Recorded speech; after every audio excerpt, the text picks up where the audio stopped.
Assalamu alaikum. Dear brothers and sisters, thank you so much for joining us this evening for a panel discussion on Zohran Mamdani's triumphant campaign and what it means for the future of advocacy and public policy work in the American Muslim community. We're having this discussion today on Sunday, November 16th, so we're just a couple of weeks past Zohran's historic election and a few days out from him announcing his initial City Hall staff. Thank you to the Bay Area Muslim media for putting this event on tonight and for each of you for joining. For those of you who don't know me, my name is Aziz Akbari, and I'm currently the Vice President of the Board of Directors of the Alameda County Water District. I'm also the co-founder of Muslim Democrats and Friends. I spent over a decade in public service, both in elected and appointed office, and was at a time the youngest Muslim elected to office in American history. On a personal level, I feel so inspired by Mayor-elect Mamdani's victory, especially since I too am a Gujarati Muslim public servant whose family comes from India, and I also ran for mayor of my hometown of Fremont, California. I mention my personal story because I think so many of us have felt a sense of connection to Zohran's campaign, even those of us who don't live anywhere near New York City. In him, we see ourselves, we see our children, we see our brothers and sisters. But also in Zohran, we don't just see another Muslim candidate running for office. We see a young, authentic, energetic public servant who speaks directly to us about the issues we care about the most. His campaign's relentless focus on affordability in particular cut through the traditional socioeconomic and political divides that we see across our country. In today's discussion, I'll be asking our panelists about their thoughts on Mayor-elect Mamdani's campaign, the issues that he focused on addressing, and what his election means for the broader Muslim American community. So without further ado, let me introduce our esteemed panelists. First, I'd like to introduce Sister Sameena Usman. Sister Sameena is a social justice and civil rights advocate currently serving as a communications and national endorsements manager for CAIR Action. She also serves as the government relations manager for Secure Justice, where she works against state and corporate overreach relating to policing, prisons, and surveillance. Next, I'd like to introduce Brother Ahmed Mostafa. Brother Ahmed is an award-winning attorney and the CEO of Advocate AI, where he builds legal tools that broaden access to justice. In 2022, he received the Equal Rights Advocates' Attorney of the Year award, and he leads one of the most popular pro bono clinics at Stanford Law School that's focused specifically on representing survivors of domestic violence. He previously led elections policy at Google, and in 2024, he also ran for the United States Congress. And finally, we welcome Brother Salman Qadri. Brother Salman is a local Bay Area activist who co-founded a group called Town Hall Alliance, also known as TAL, in 2019, which runs a community of WhatsApp groups that help Bay Area Muslims stay informed about local civic engagement opportunities. Brother Salman is also a co-founder of the Muslim American Alliance and the Bay Area Muslim Council. I want to thank each of you for taking the time for joining us this evening. We've got a long list of questions that we'll try to get through today, and I'll just ask our panelists to try and keep their answers to about 2 minutes so that we can touch on a variety of topics tonight. I'm going to begin with questions about Zohran's victory specifically, and then we'll move to questions about what his win means for the future.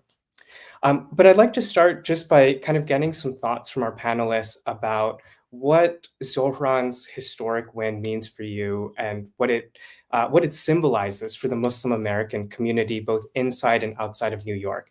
And I'll invite all of our panelists to weigh in on this question. Maybe Sister Sameena, if you wouldn't mind starting it off for us. Assalamu alaikum. Thank you so much for having me on this panel. I mean, subhanAllah, this was an incredible win. To have a Muslim be the mayor of the most populous city in the country and to have such wide-reaching effect across the world. I mean, you have like the UN located right there in New York. And the fact to have, and especially in New York where there's been a lot of Islamophobia because of certain things that happened that were terrible, but were blamed on 1.8 billion Muslims around the world. So in a sense, this win was absolutely significant to show that no, Mamdani He is someone who is going to be representing all of New York, all of those who stand for justice, who stand for local issues, in order to uplift the community. So, I mean, it was truly a groundbreaking election, in the way, and I know we're going to go more into that a little bit later, but the way that he was able to campaign and be able to mobilize people on the ground. What did he, 100,000 volunteers who were helping to get him elected. And this wasn't a campaign that was run by the billionaires. This was by regular average Joes who were donating whatever they could in order to help to get him elected. So it's not that the billionaires and millionaires and whatnot were not the ones who were dictating how this campaign was going to be run. It was average Americans who wanted to see him get elected, and so and this absolutely was groundbreaking and monumental. Thank you. I'll turn it to our other panelists as well. I'll say it means to me that running a campaign that's principled, that is authentic, that is true to yourself, without the influence of different interests coming in to try to influence your opinion, can win elections and is still the most effective way to win elections. Zohran's big moments, if we actually look at what put him on the map, the first time I heard of Zohran Mamdani was when he stood up to the Trump official, and he was authentic and himself. And then we saw that again, and I'm sure there'll be questions on this, but we saw this again in the debates, where he was, again, authentic, principled, and he did not, mince words with regards to his answers. He was absolute in his answers and authentic and true to himself. And so that's what I think it meant, because he was not afraid of who he was, his identity, his principles, and how he would run the campaign.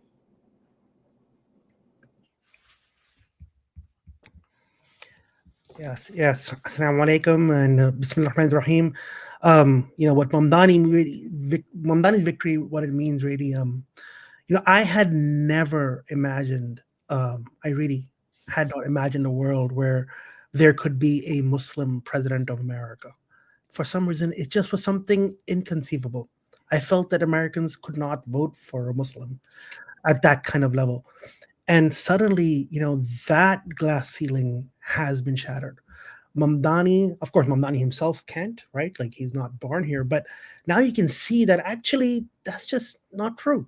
You can see how for the Democratic Party today, they desperate need a Mamdani type of person to run for the Democratic Party. And if you can imagine him as a potential nominee for the Democratic Party for president, then you can imagine him being, or a Muslim being the president of America itself. So we really see this something like glass shattering type of phenomenon here of what it really means for Muslims in America and what that path could look like for us to reach higher powers.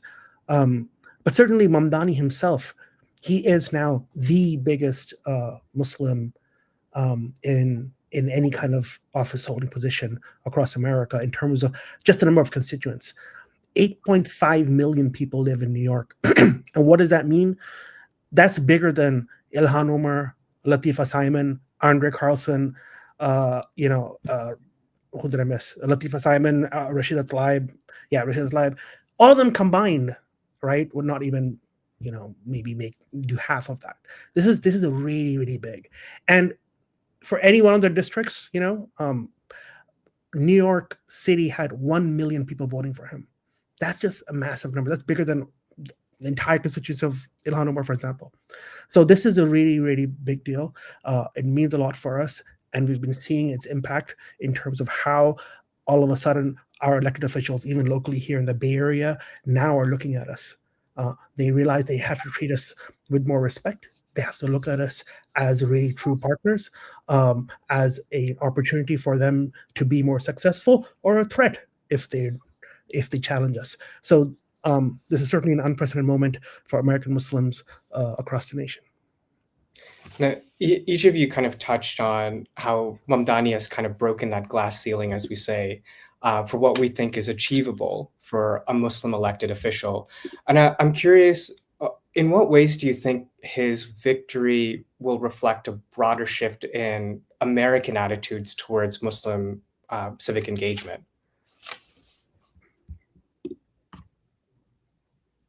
That's for the panel, whoever wants to jump in. Yeah, if anybody in particular.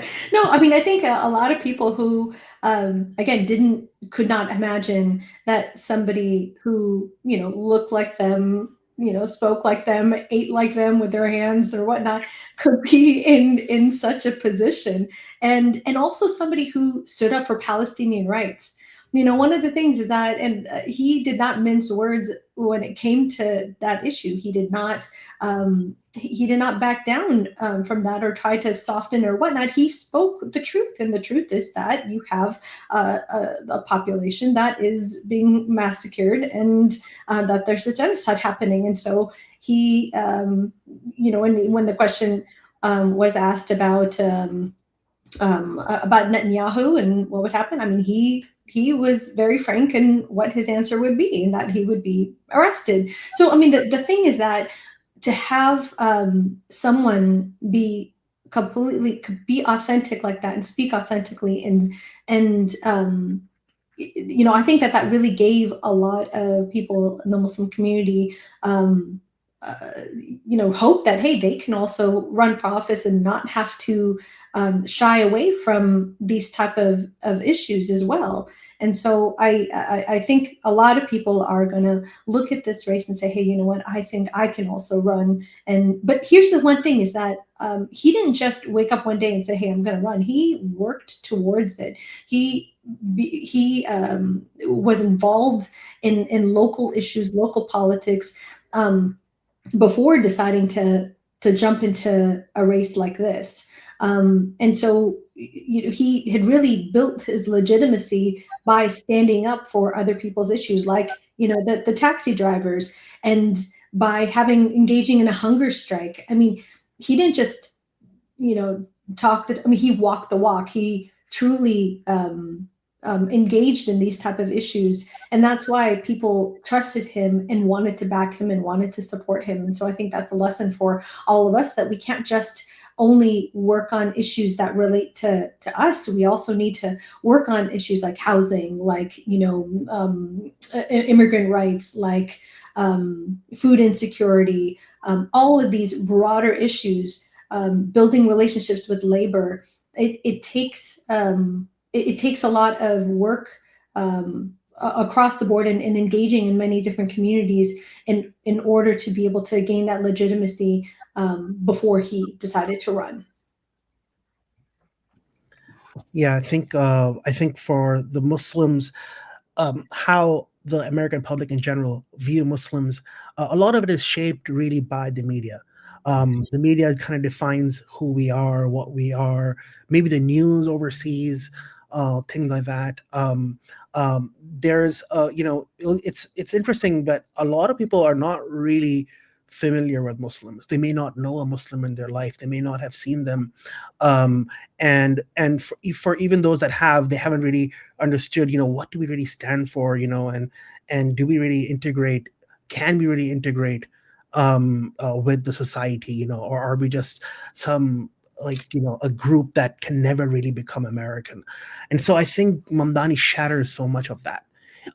He is able to, he has his platform, that is really big, especially the way he's run his campaign with these TikTok videos, etc. It really disseminated everywhere.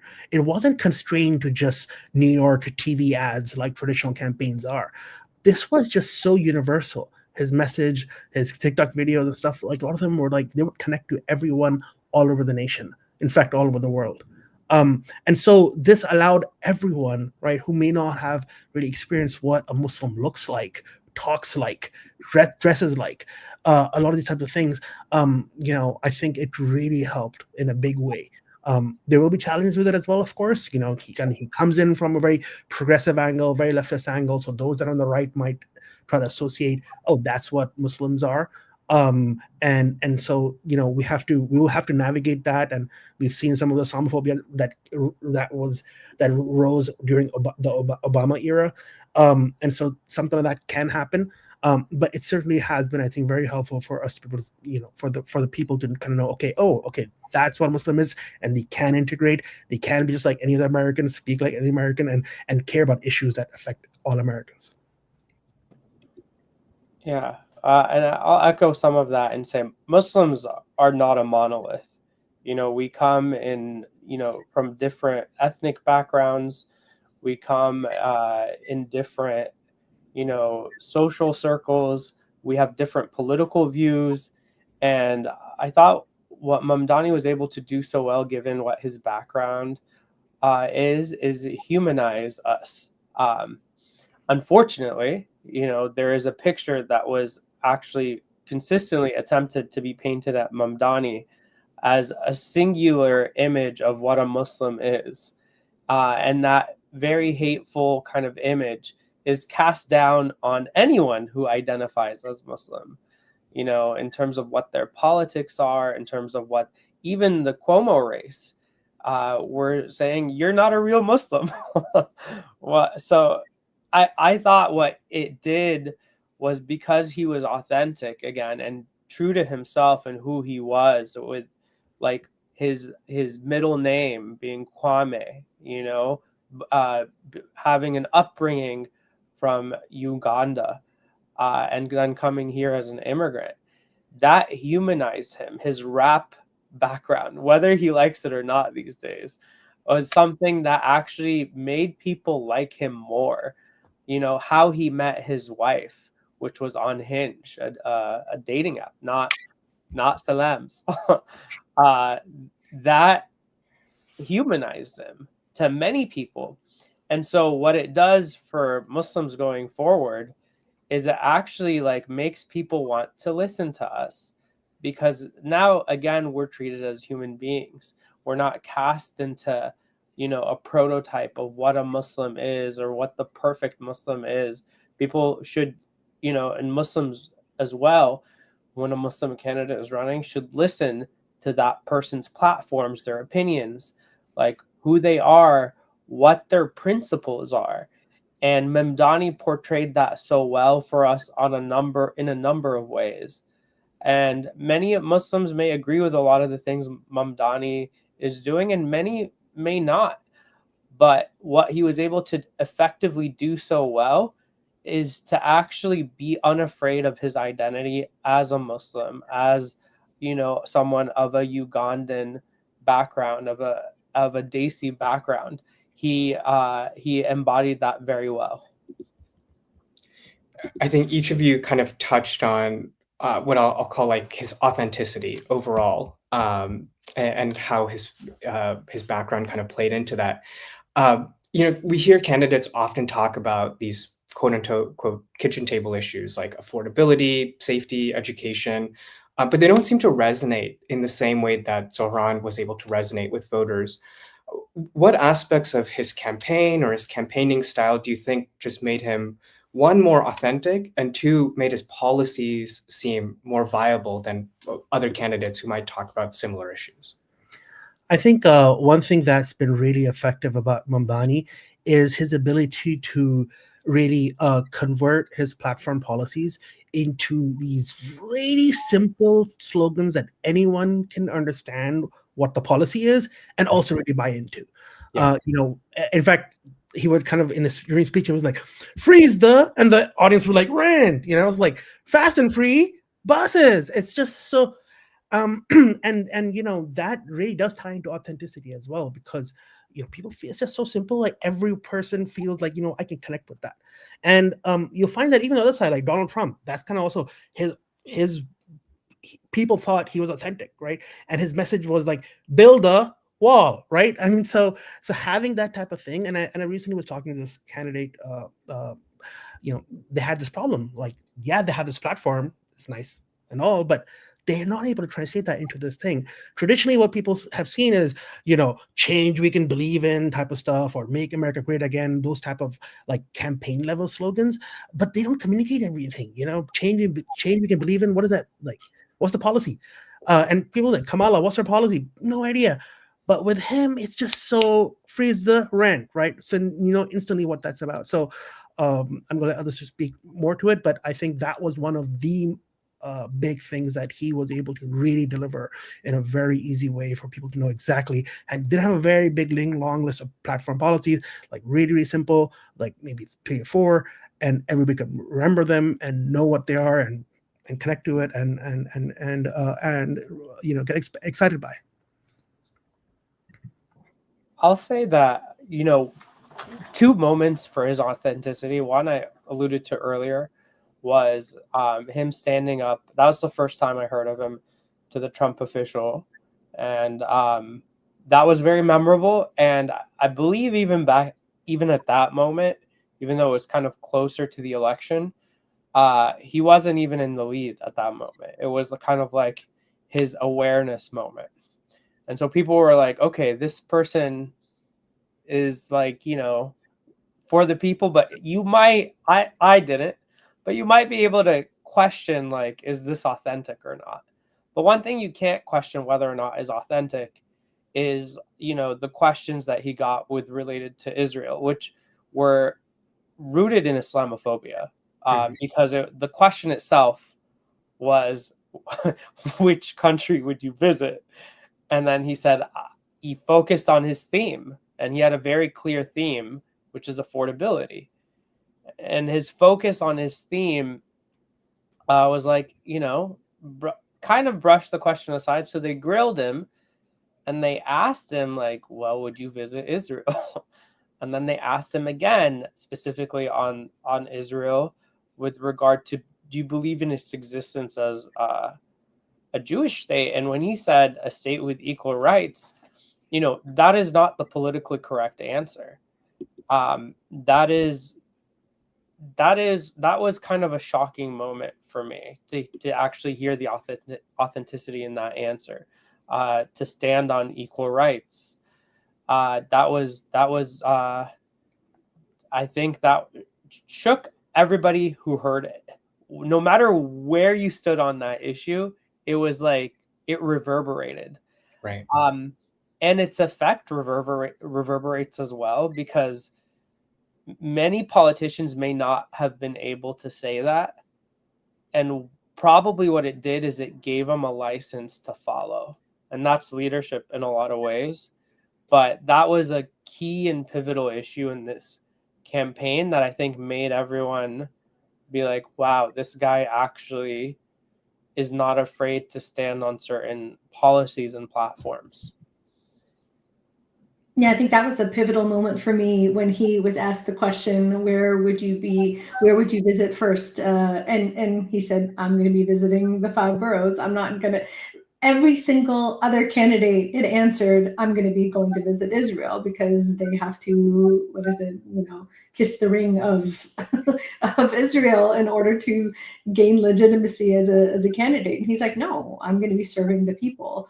And that's the reality of it, is that we need to be focusing on issues domestically in order to make sure that the vast number of people who live in New York, they're concerned about whether or not they're going to be able to pay their next rent bill, or whether or not the affordability of living in that city and the increasing costs.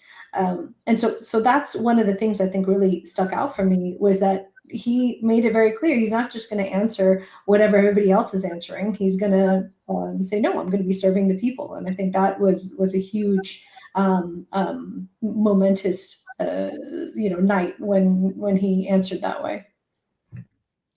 Yeah, I mean, that moment, I think, really stuck out, even for folks that might not necessarily have been fans of Zohran. Just seeing that authenticity in his answer, I think, cut through from everybody else's answers, especially because it's pretty uniform. Everyone else, progressive or not, was like, yes, we're going to go to the Holy Land, to Israel. And his answer definitely went very viral. We're obviously touching on this issue around Israel, Palestine. One of the more surprising outcomes, for at least for political pundits, if you will, was that Zohran actually won the Jewish vote, and I think came pretty close even in the primaries to winning a plurality of the Jewish vote. Um, from just an outsider's perspective, I'm curious what you guys took away from how Zohran was able to build inroads with the Jewish community at a time when we see that Muslim Jewish unity is frankly at an all-time low, specifically because of the issue around Zionism. How do you feel like he was able to cut through that to still get them to buy into him as mayor? I mean, actually, I disagree with you on that one. I feel like there's been stronger ties now with the Muslim and the Jewish community because of this issue, because a lot of Jews are saying, no, what Israel is doing does not speak for me. This does not reflect me as a Jew, what actions they're carrying out. So I think that actually, I think a lot of American Jews recognize that and recognize that there is, they can separate that and know that he as a mayor is going to be defending their rights and making sure that they're going to stand firm against anti-Semitism, which is absolutely a terrible thing. And we need to also, I mean, the thing is that he quelled whatever fears that they had that he was going to come and take over or do whatever. And the thing is that I think that moment and the consistent messaging really opened up a lot of Americans' eyes as to, kind of making that separation between anti-Semitism and anti-Zionism. And I think that really educated a lot of people. Yeah, I think what ultimately, right, those New York subway shutdowns, right, were done by those, I think, Not in Our Name was the group, and Jewish Voice for Peace.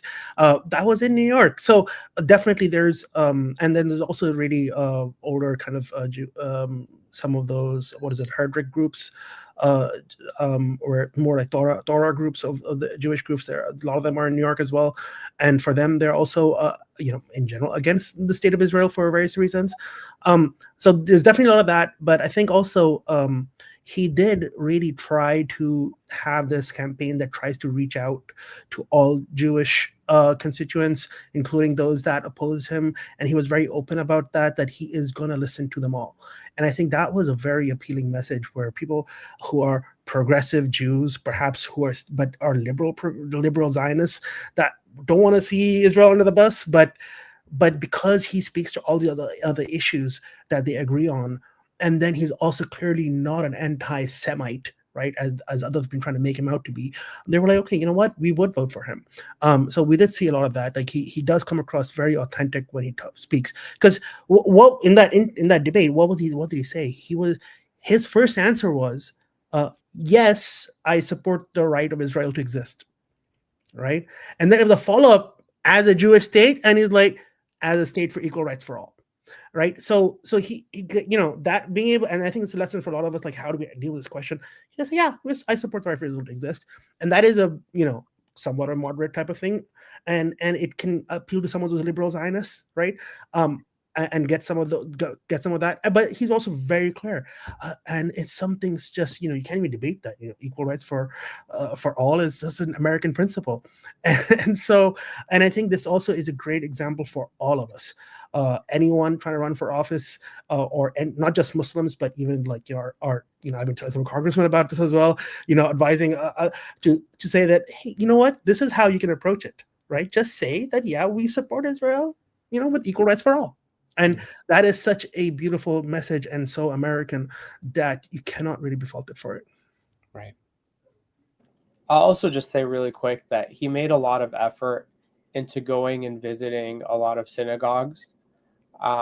And that's something, if from the Muslim community perspective of how we look at it in the inverse, is that's an expectation that we should have amongst our elected officials, even those who don't necessarily represent us, even those who we may disagree with on many issues, is there should be an expectation they come visit us because they serve us and not the opposite. And I think Zohran went to many locations that voted for him and that didn't vote for him. And that is true and effective leadership, especially in the beginning when you're starting out. So I want to start to kind of move the conversation to some of the challenges that Zohran's going to face once he does get into office. This week, we heard from the head of the Anti-Defamation League, Jonathan Greenblatt, that they're creating what's called a Mamdani monitor for anti-Semitism, which obviously is very coded language, very Islamophobic, if you ask me. I'm curious, what are some of the challenges that you think will be present throughout Mamdani's time as mayor, be it media challenges or challenges from the community? What do you think will be the main challenges that he's going to face? Oh goodness, every single step of the way, I can imagine him experiencing some challenges, because the fact about having a democratic socialist in such a position is something that is not going to be getting a lot of supporters among those who are, extremely wealthy, and they don't want to see this succeed, because this could be replicated across the country, which in a way it is, because in Seattle, we also have a Democratic Socialist now Katie Wilson, who became the mayor of Seattle. But so you're going to see, you have, of course, the ADL, as you mentioned, looking at every single thing that he's doing, everything that he's saying, and people will be twisting whatever messaging he has. So that's one issue. The biggest, another big issue is that you have the Trump administration, who has made it very clear that he wants to remove funding from New York if Mamdani gets elected. And so that's I don't know how real of a fear it is. I think he can say whatever he wants to. Does he have the power to be able to do that? I have not, and I've not had the chance to analyze whether or not he does. But that if it does come to be that, that could be a big concern about whether or not that'll affect his ability to succeed. And then also, the one thing is that Mamdani can make whatever policies he wants to, but the thing is that in the end, he has to have a whole city council who's going to be having to back whatever policies or whatever goals that he has, because it's not just, Mamdani is not a dictator. You have to have the full city council to be able to pass whatever ordinances that he's proposing. And so that's another thing that could potentially make it a challenge for him. Yeah, there's certainly going to be a lot of challenges. I think some of the main things are going to be around economy. We'll see how things go. It's possible that we've had like a nice bull ride for a while, so things can take a downturn. And how much of it is he able to deflect versus own? And then obviously crime has been reducing in New York for a bit. If we kind of have a situation where his policy result in something that goes up. So these are various concerns that he's going to have to deal with, challenges that he's going to deal with, prices of groceries. Is it really going to, is he really able to make an impact there? So definitely a lot of challenges there. I think he's taken a lot of some really interesting steps with a lot of questions about his ability to do a lot of things. His deputy mayor, Dean, can't remember the last name. I think that was a very smart choice. He's chosen someone with a lot of experience, 40 plus years of experience in city administration, and really knows what he's doing and very much believes in Mamdani's kind of thing. And so that I think is very smart. So we're going to see that, we're going to allow, that's going to be the person that's going to make sure that the day-to-day continues as it has, the good stuff continues, right? And then on crime, like I said, crime has a significant reduction, right? And so he made that decision to retain Jessica Tisch, or whatever her name is exactly. Sorry, and I know a lot of people are like, "Oh, what?" But politically speaking, I think that was pretty smart. right? Because ultimately numbers speak for themselves, and the fact that crime had been going down under Jessica means that it is smart for him to kind of maintain that, because now he can say that, okay, hey, I still had that person. So it's like a mitigation, hedging some of that. So I think he's doing a lot of the good moves. His policies, I think, are very interesting, and they can have a positive effect. But we'll see how that goes. I feel optimistic mainly because of how intelligent Mamdani seems to me, in terms of how he's thinking about this, leaning on expertise, leaning on experience, talking to everybody, talking to Gavin Newsom, etc.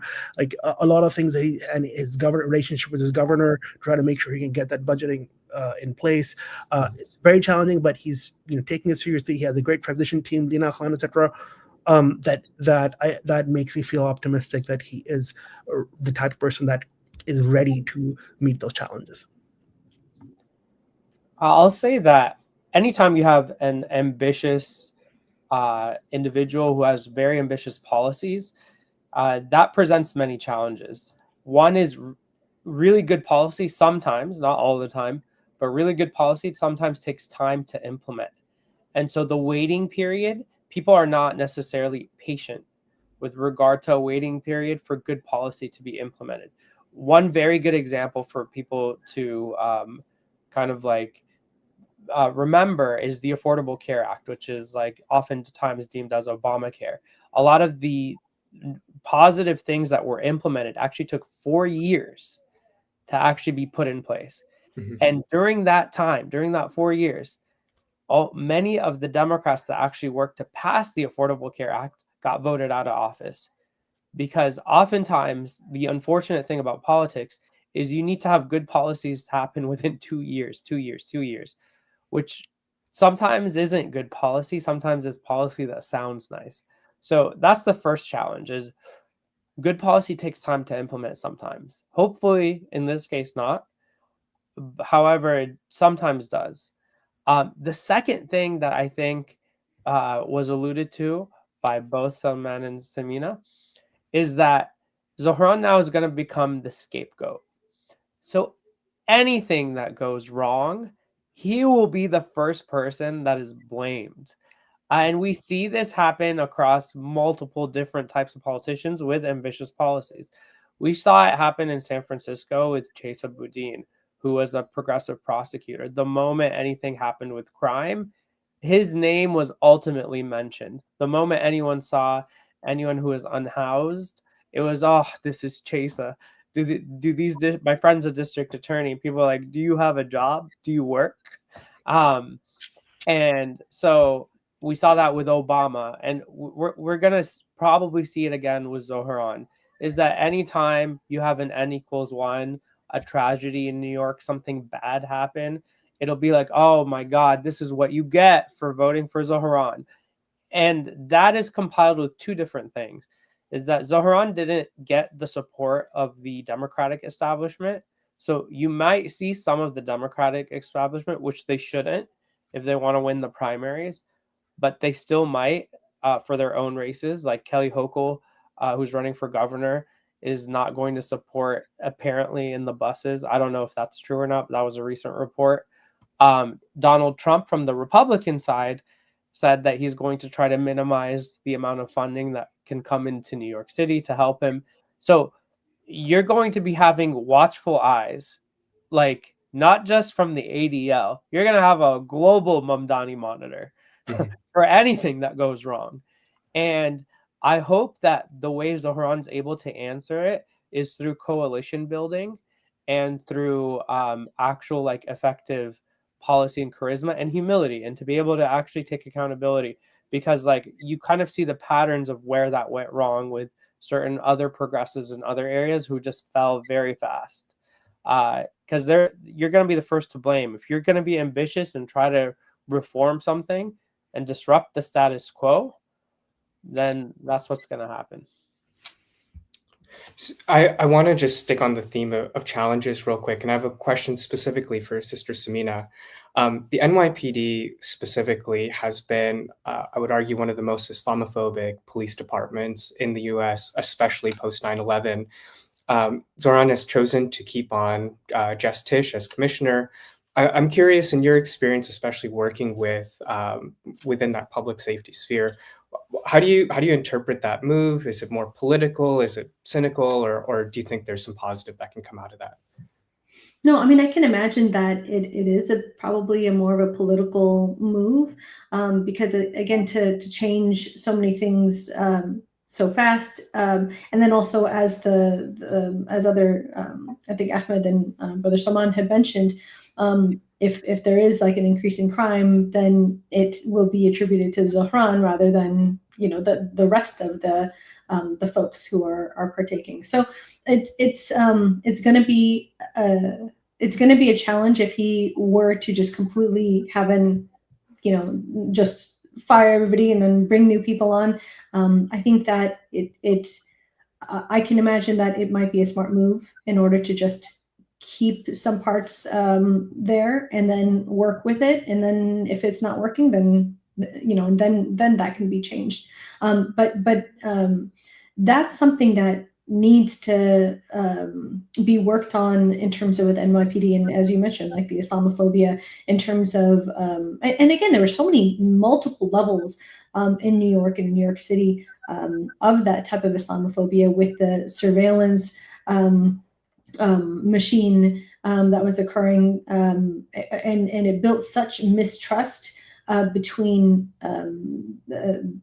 those in New York, the New York Police Department, and also the Muslim community, because they were actively surveilled, Muslim leaders, mosques, and so it built a lot of mistrust. And so I'm hoping that there's going to be a concerted effort in order to rebuild that trust that was broken, in order to make some systematic changes from all levels.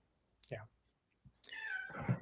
So I want to, being cognizant of time, I want to kind of switch the focus now to the future. And I'm kind of opening up this part of the conversation. I'm curious if you guys have any initial thoughts on how do we capitalize on this win with Zohran, but turn it into something that's repeatable with other candidates, especially here in the Bay Area where we have such a large Muslim American population. How do we repeat this and build kind of more Zohrans?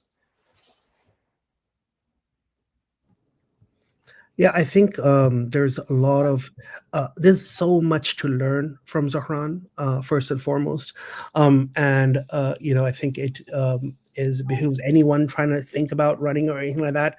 There's a lot to study for sure. Just the way he smiles, at everyone, and his clothing. I think we just had a chat with Brother Nilam earlier, the host of this show broadcast. He articulated very well. Just when he would speak, he would really kind of look at them, and he's easygoing, and really just always someone that's willing to engage and sit and listen. So locally, we have organizations now such as CAIR Actions, the Bay Area Muslim Council that I'm a part of, that are looking to help develop new leaders and new Zohran Mamdanis, down the line here in the Bay Area. And so a lot of these learnings are things that we want to be able to take institutionally and also, impart some of that knowledge. And with respect to, if you look at his path of kind of how he got where he is, right? He started off with helping with campaigns of other official people running for things, and I think that's a really important part that we should be looking at. Things like phone banking, just for on behalf of candidates. I was one of those 104,000 volunteers, and I'm sure others have been as well. We're just go on the phone banking of an existing candidate, and in fact go more than that, try to door knock, and go more than that, try to be part of the campaign and think about how you're going to strategize for other candidates, whether Muslim or not Muslim, anyone that has a strong campaign that has the potential to win, looking at joining those. Secondly, whilst Mamdani himself wasn't really part of commissions and committees and stuff, but that's something, there's a lot of opportunities across the Bay Area, thousands upon thousands of them, where you can join these kind of committees, planning committee or traffic commission, etc. For at every city. It's like we have a lot of cities across the Bay Area. Each of them has these opportunities to join these kind of commissions and committees where you can get exposure to policy. And how things are happening on a day-to-day with respect to decision making at these kind of local levels, and that's a good place to start. But of course, they're looking at chances to run for positions, whether it's city council or whether it's kind of water board, and there's a lot that we could be, there's a lot of opportunities for people to really start taking up and kind of incorporating the path that Zohran took of really coming up from the bottom up. And then making a big impact at the national stage, inshallah, one day from right here in the Bay Area. I'll say that Zohran he was not just focused on just the Muslim community, and he had a backing that was very diverse, and that was from a number of coalitions. And I think if there's going to be a lesson for the Muslim community here, to create more people like that, is we have to coalition build within ourselves, and we have to stand up for other people who are facing, discrimination, who are facing hardships in the Bay Area, than just the Muslim community. And we have to be active and present. We have to show up to NAACP meetings if we're invited. We have to show up to other community meetings. We have to show up to other protests with regard to people who are suffering in the Bay Area. That is the key, is the engagement, because if we stand up for them on their issues, it'll be easier for them to empathize with us on our issues, and it shouldn't be transactional. I think we should really actually take the time from a sadaqah perspective, from a dawah perspective, to understand what some of our other community members who are outside the Muslim community are going through, and build our activism and our engagement that way. Never missing elections. Our election record should be near perfect. We shouldn't miss primaries, and we shouldn't miss the in-betweens, like Prop 50. And so that is my thing, is we need to increase our engagement to be able to build more Mamdanis. Oh my goodness, Ahmed totally hit the nail on the head. Everything that he's saying, we are oftentimes we focus on our issues and things that are facing the MCA or whatever, our local mosque, but not really looking towards all of our neighbors and seeing that there's absolute injustice that's happening on the ground. And again, justice isn't just for us. We need to make sure that we are involved and engaged. And as Ahmed said, it's not supposed to be a transactional type of thing that, oh, I'm only going to be involved with you just so that I can, now get your vote. It's we need to be involved and engaged, from the get-go. And so, I think, again, we always have the chance to be able to start and to be involved and show up for May Day rallies. Make sure that you're, feeding those who are food insecure. Finding avenues for those who are unhoused. These are looking at police misconduct and showing up for different hearings when we're seeing that law enforcement is misusing their power. And so the thing is that we really need to be involved and engaged and show up at city council meetings, and not just show up only when election time comes around. I think people should see our face. I'll give an example of the brother who ran for city clerk. He was involved and showing up at city council meetings regularly before he decided to run for city clerk. And that's why, he had a large majority of the votes. We can't just show up whenever it comes to our issues. And so I feel like, inshallah, we will be able to get more and more Muslims elected But it starts off with us being involved and engaged, and not just when it comes to election time. So building on that point, I think one of the most pressing issues across our community today is the ICE raids that are happening. They've now come to the Bay Area. I know in Fremont, we had an ICE raid last Saturday, and we were working on getting the community together to push back against them. How should we be helping folks that might be targeted by organizations like ICE? What are the ways that we can tackle that specific issue and start to coalition build from there? So I'm part of the rapid response team in Santa Clara County, and there are multiple rapid response teams all around the Bay Area and also the country, where we're trained in order to be observers whenever there is a potential ICE raid. And we show up and monitor and take notes, and then call the appropriate people in order to provide legal services for them. And so that's something that all of us can be a part of. And please, ping me and let me know if you would like to learn how to get the training for that. So I want to kind of come back to the point about building up our candidates, building up the pipeline for candidates. How do we institutionalize mentorship, political training, fundraising, all these pipelines for future Muslim candidates, those who have gone through the process of learning to build coalitions and have served in their local community? How do we get them engaged to get to the next level?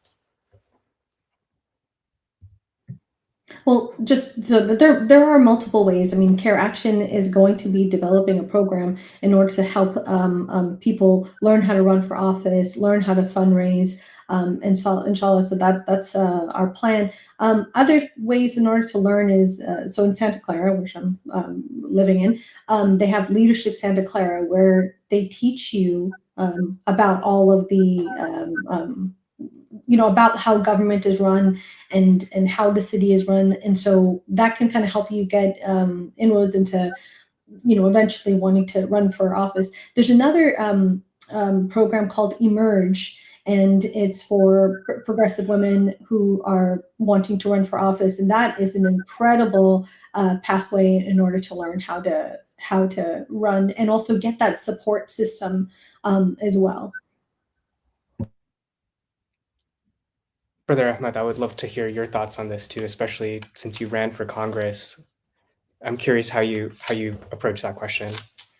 I would say to build a strong pipeline is to actively involve young leaders into these programs that Sameena had mentioned, Emerge. There's also so many that are for young people, actually, that are focused for people under age 35, that are focused for people under age 30.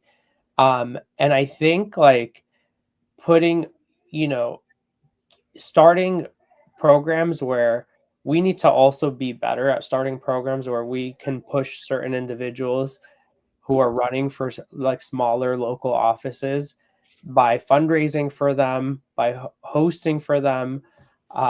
That's something that's absolutely necessary, is to actually be there, because it's I think our community does so well when it comes to fundraising for nonprofits.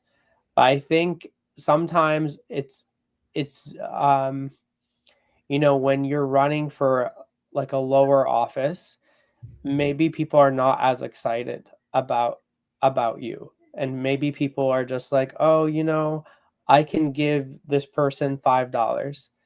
And I it's kind of funny because you got to really look at fundraising for these candidates as actually investing in the people, making an investment. Even if they don't win that small election, it's actually an investment in your community, because even my election loss, I was able to leverage that and do so much with it with other current elected officials.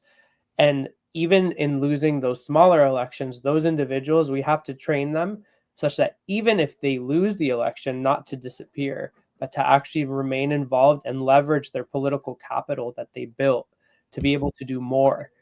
And I really think that is an absolute necessity. is to support these young people who are ambitious, who are going to do something, and not discourage them, because, you know, it can be tough when you yourself paid $50 for a lunch with you and your friends, and you foot the bill for that lunch, but that person isn't even willing to give you $50 for your campaign. And it's a mental thing that happens in your head. Like, I can tell you that I've experienced it where, like, I knew people that I've actually spent maybe more than $100 on a dinner or a lunch between us, but they couldn't give me $50 in my campaign. And so, like, I think we have to shift it from, like, hey, like, this is, in the very least, it's potentially a sadaqah, and a sadaqah jariyah, and an investment into that person, and not just that person, into generations of these people who may see other people like them who may want to run too. I think we have to focus and support these individuals as a community. Like, I recently heard about a campaign in a different state of a young person running for not a big office, like a city council position that's not in a big city. And just the elders in that community were very discouraging of that individual running, for a number of reasons, none of which were like very strong reasons, just like, oh, like, you know, maybe you should have focused more on being an engineer, which is which is hilarious if you think about it. But it was really sad to hear that person very demoralized and deflated. And instead of like having that person be a potential future leader, even if they had lost that election, I think that person may not run if they don't win. And so I would say, like, we have to, like, be more supportive, not just with our words, but also with our money as well. Yeah, Yeah, inshallah. definitely. Money is a huge deal, and the thing is that, I mean, while you had the billionaires who were funding the other candidate, I mean, with Zohran, I mean, you had like a grassroots funding. I mean, yes, you did have people who were giving big amounts of money, and also there are, in addition to just regular donations to the campaign, there's also super PACs as well. And so, you know, alhamdulillah, CAIR Action's endorsed super PAC, Unity and Justice, was able to raise a sizable amount of money in order to help with this race, and also to help with the race with for the Seattle mayor. And the thing is that so unfortunately it does take money, and that's something that, as Brother Ahmed was saying, is that we have to look at it as an investment and look at it as a, you know, sadaqah jariyah, because inshallah, like, look at what all the good that they can do, inshallah, when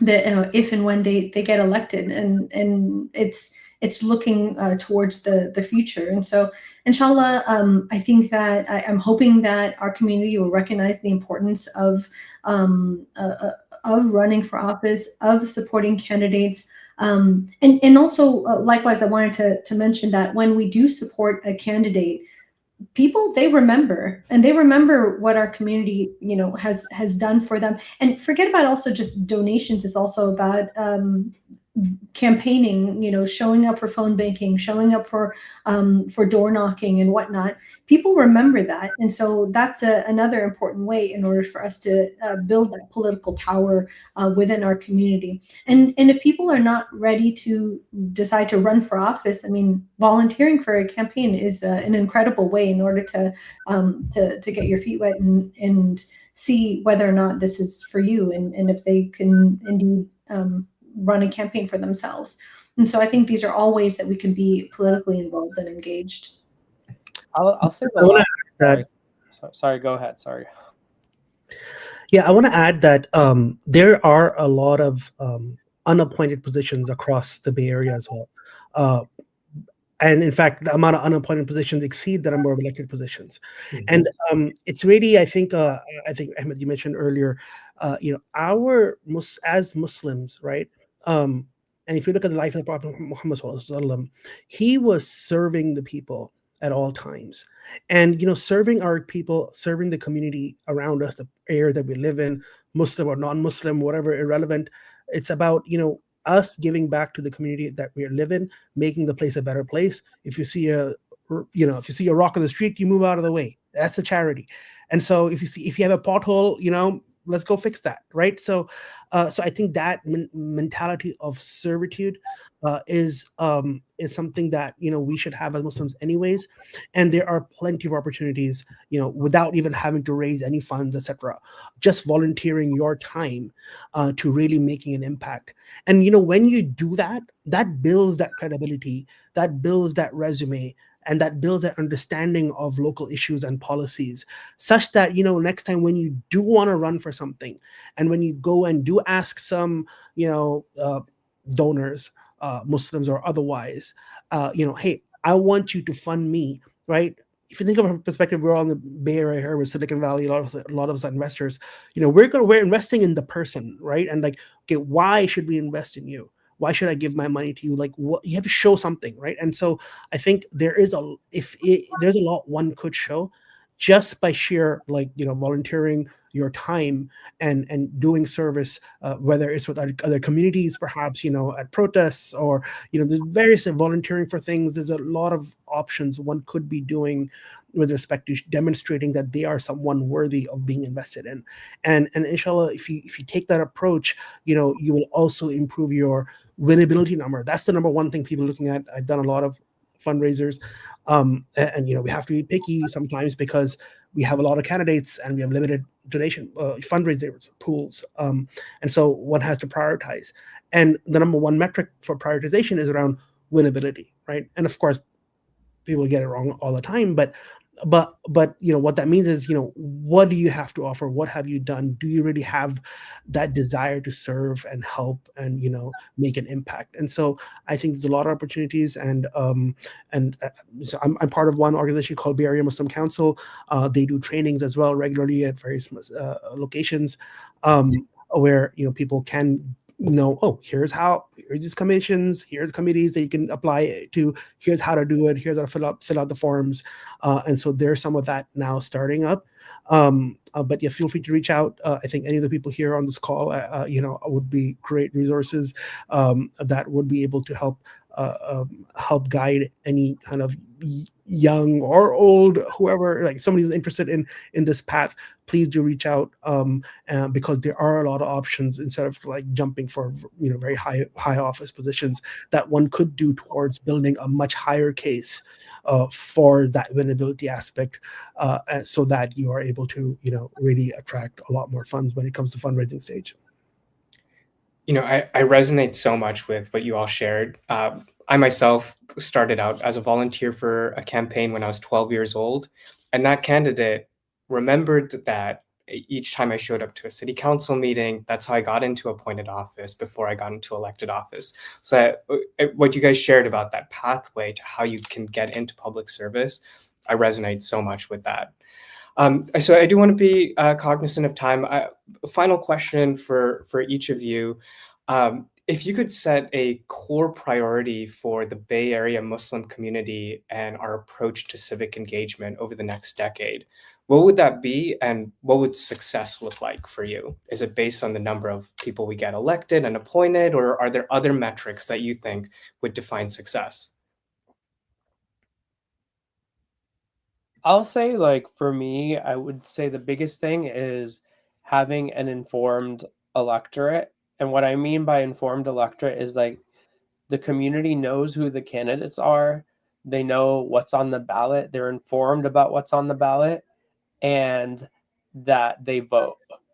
And that is like the first step in order to kind of really build momentum to not just picking your own candidates, but when choosing between candidates, being able to actually have both candidates lobby to you directly. So that's, to me, the biggest thing. I'll say the second biggest thing is, like, we probably within our own leadership organizations need to do better about if we want to build youth to run for office, we need to actually be better at allowing youth to kind of take over into the already existing establishments that we have serving our community. And this is not a critique of any specific organization, it's a critique of all of them. Because if you look at almost all the big orgs that are Muslim, it's the same leadership over the last 15, 20 years. just kind of maybe rotating positions. And maybe like if you talk to them, I don't think they want to stay in those seats. I think maybe they're like, yeah, we'd love to have younger people like take over the seats, but we need to actually establish a better pipeline, because if we're kind of building a resilient pipeline of people going over, serving 2 to 3 year terms in these organizations, and then leaving and doing other things, we've built leadership. And so I would say that's the second thing.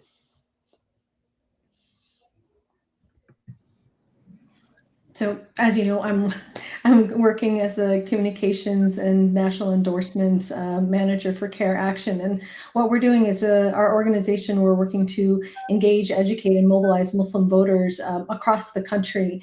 And we just started out about the organization as is. We've started out about a year and a half ago, but we had been involved and engaged as CAIR PAC, and developing the voter guides for many years. And so now building and formulating this organization, CAIR Action, has been incredible, because we've been able to endorse thousands of candidates across the country. Just in this very election in this November, alhamdulillah, we were able to have a 73% win rate amongst those that we endorsed or supported. And so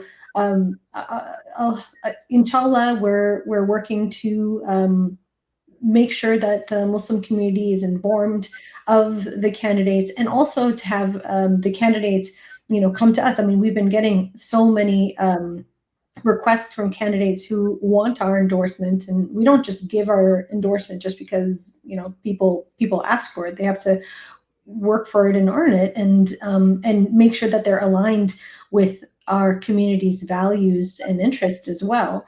And so this is something that I have been working on over, since the beginning of this organization's founding. And inshallah, we're hoping for it to grow across the country. I mean, we were able to make endorsements in 17 different states across the country. And inshallah, that will build, and it will grow and become more like in depth in terms of the analysis of the candidates. But again, this will only happen with the community support, because it's not, this doesn't just come out of nowhere. And so inshallah, we're hoping to have community support in order to help this build and grow. Yeah, so that plus one to a lot of that. One thing I'd add, again, since I was talking about these local unappointed positions, there's a lot of them. There's tens of thousands of them actually just in the Bay Area, because you have 101 cities in the Bay Area, and then we have like 400 school districts, and if each of them have like these committees, maybe 10 committees, and each committee has like 6 members, it's just adds up to pretty big numbers. So I think setting up some, if we talk about setting up metrics, for the Bay Area Muslim Council, for example, they have this thought that, well, it's not that unreasonable to imagine that even at some point we could have like 1,000 positions across the Bay Area where Muslims are engaged in some way, whether elected positions or unelected or appointed type of things, and it really there's, at the federal level, obviously you have things, but then you have central committees. We have a lot of people that run for those. You have the county level. There's a lot of positions, both appointed and unappointed, thousands in the appointed actually category at the county level. You have city level, local education specialty boards. So there's a lot of opportunity here. We need to be able to find a way to showcase that and highlight them and make people aware about them and how easy or hard it is for the different levels. And then obviously find the talent, and nurture that, starting young. And I do think that it makes sense to have certain goals starting now of really pushing the envelope forward on those. So inshallah, there's a lot of opportunity ahead. Inshallah. I appreciate that. I think we can actually take that as a call to action. And I think those are some great final thoughts. To everyone online, I hope you see this victory with Zohran Mamdani not just as as a victory in and of itself, but as a turning point for us and momentum for us to build on, so that we can start to capitalize on this. We can start to inspire more people to run for office.